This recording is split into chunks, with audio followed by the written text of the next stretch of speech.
Hello everyone, today I'll show you how to align images left and right side using Foxit PDF editor. Open your PDF file.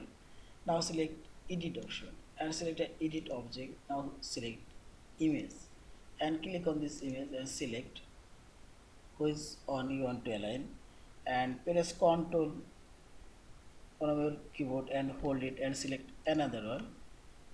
Now click right button and here you will find align option and this is left align.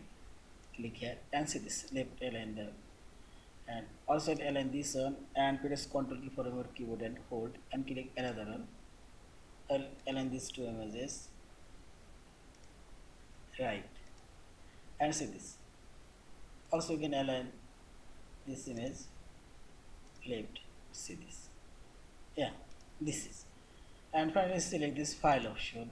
Save or save as your PDF file. Thank you for watching. Please subscribe, like, share and comments.